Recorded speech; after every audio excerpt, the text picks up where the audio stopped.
കർത്താവിൽ പ്രിയരെ, ദൈവവചനം ധ്യാനിക്കുവാൻ താങ്കളെ സ്വാഗതം ചെയ്യുന്നു. ഉൽപ്പത്തി പുസ്തകം 12 അധ്യായം 3 വാക്യത്തിൽ ദൈവം അബ്രഹാമിനോട് ഇങ്ങനെ വാഗ്ദത്തം ചെയ്യുന്നു: നിന്നെ അനുഗ്രഹിക്കുന്നവരെ ഞാൻ അനുഗ്രഹിക്കും, നിന്നെ ശപിക്കുന്നവരെ ഞാൻ ശപിക്കും, നിന്നിൽ ഭൂമിയിലെ സകല വംശങ്ങളും അനുഗ്രഹിക്കപ്പെടും. ഈ വാഗ്ദത്തം പല പ്രാവശ്യം ആവർത്തിച്ചിരിക്കുന്നു നമുക്ക് കാണാൻ സാധിക്കും. ഉൽപ്പത്തി പുസ്തകം 18 അധ്യായം 18 വാക്യം: അബ്രഹാം വലിയതും ബലമുള്ളതുമായ ജാതിയായി തീരുകയും അവനിൽ ഭൂമിയിലെ സകല ജാതികളൊക്കെയും അനുഗ്രഹിക്കപ്പെടുകയും ചെയ്യുമല്ലോ.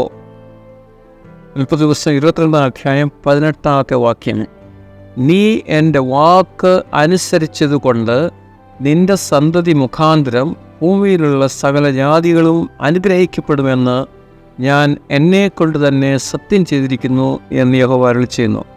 ഇത് അബ്രഹാം ഇസാഖിനെ യാഗം കഴിക്കുവാൻ മുൻപോട്ട് വന്നപ്പോൾ ദൈവം പറയുന്നതാണ്. ഇസാഖിനോട് ഈ വാഗ്ദത്തം ആവർത്തിക്കുന്നത് നമുക്ക് കാണാൻ സാധിക്കും. ഉൽപ്പത്തി പുസ്തകം 26:4: ഏബ്രഹാം എൻ്റെ വാക്ക് കേട്ടു, എൻ്റെ നിയോഗവും കൽപ്പനകളും ചട്ടങ്ങളും പ്രമാണങ്ങളും ആചരിച്ചതുകൊണ്ട്. ഉൽപ്പത്തി 26:5: ഞാൻ നിന്റെ സന്തതിയെ ആകാശത്തിലെ നക്ഷത്രങ്ങളെപ്പോലെ വർദ്ധിപ്പിച്ച് നിന്റെ സന്തതിക്ക് ഈ ദേശമൊക്കെയും കൊടുക്കും. നിന്റെ സന്തതി മുഖാന്തരം ഭൂമിയിലെ സകല ജാതികളും അനുഗ്രഹിക്കപ്പെടും.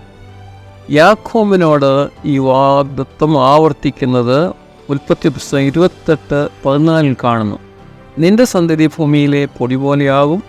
നീ പടിഞ്ഞാറോട്ടും കിഴക്കോട്ടും വടക്കോട്ടും തെക്കോട്ടും പരക്കും.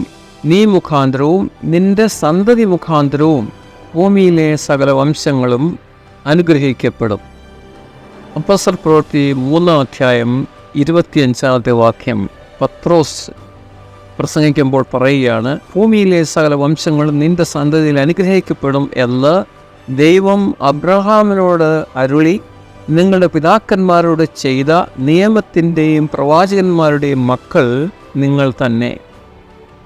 ഗലാത്യ ലേഖനത്തിൽ പൗലോസ് ഇങ്ങനെ പറയുന്നു, 3 അധ്യായം 8 വാക്യം: എന്നാൽ ദൈവം വിശ്വാസം മൂലം ജാതികളെ നീതീകരിക്കുന്നു എന്ന് തിരുവെഴുത്ത് മുൻകണ്ടിട്ട് നിന്നിൽ സകല ജാതികളും അനുഗ്രഹിക്കപ്പെടും എന്നുള്ള സുവിശേഷം അബ്രഹാമിനോട് മുൻകൂട്ടി അറിയിച്ചു.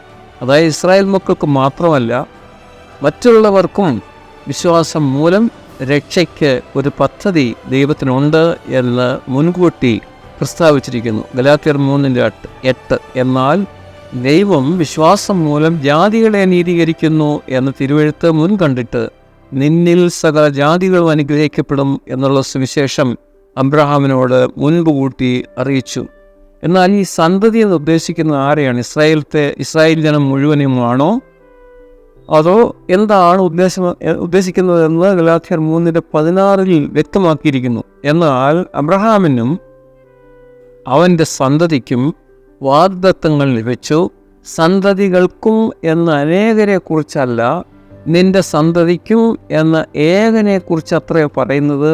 അത് ക്രിസ്തു തന്നെ. അപ്പോൾ അബ്രഹാമിൻ്റെ സന്തതി മുഖാന്തരം അനുഗ്രഹിക്കപ്പെടുമെന്ന് പറയുമ്പോൾ യേശു ക്രിസ്തു മുഖാന്തരം ലോകത്തിന് അനുഗ്രഹം ഉണ്ടാകും എന്നാണ് ഉദ്ദേശിക്കുന്നത്. കർത്താവ് യേശു ക്രിസ്തുവിൻ്റെ ജനനത്തിൽ ആ ദൂത് അറിയിച്ചുകൊണ്ട് കൊടുക്കുന്നതായ ദൂത് ലൂക്കോസ് സുവിശേഷം 2 അധ്യായം 10-11 വാക്യങ്ങളിൽ ഇങ്ങനെ കാണുന്നു: ദൂതൻ അവരോട് ഭയപ്പെടേണ്ട, സർവ്വജനത്തിലും ഉണ്ടാവാനുള്ള ഒരു മഹാസന്തോഷം ഞാൻ നിങ്ങളോട് സുവിശേഷിക്കുന്നു. എന്താണ് ആ മഹാസന്തോഷം? കർത്താവായ ക്രിസ്തു എന്ന രക്ഷിതാവ് ഇന്ന് ദാവീദിൻ്റെ പട്ടണത്തിൽ നിങ്ങൾക്കായി ജനിച്ചിരിക്കുന്നു. സർവ്വജനത്തിനും ഉണ്ടാവാനുള്ളൊരു മഹാസന്തോഷം, ലോകത്തുള്ളതായ സകല ജനങ്ങൾക്കും സന്തോഷം കണ്ടെത്തുന്നതിന് ഒരേ ഒരു വഴി മാത്രമേ ഉള്ളൂ. സകല പ്രശ്നങ്ങൾക്കും ഉത്തരം നൽകുന്നതിന് ഒരാൾ മാത്രമേ ഉള്ളൂ. അത് ആരാണ്? കർത്താവായ യേശു ക്രിസ്തുവാണ്. ദൈവം അനുഗ്രഹിക്കട്ടെ. പ്രാർത്ഥിക്കാം. പരിശുദ്ധ പിതാവേ, ദൈവവചനത്തിനു വേണ്ടി സ്തോത്രം. ദൈവവചനത്തിൽ കാണുന്ന വാഗ്ദത്തങ്ങൾക്ക് വേണ്ടി തിരുനാമത്തിന് സ്തോത്രം. കർത്താവായ യേശു ക്രിസ്തുവിൽ സന്തോഷം കണ്ടെത്തുവാൻ അടിയങ്ങൾക്ക് സഹായിക്കണമേ. ദൈവത്തോട് വിശ്വസ്തരായി ജീവിപ്പാൻ അടിയങ്ങൾക്ക് സഹായിക്കണമേ. യേശുവിൻ നാമത്തിലെ ആമേൻ.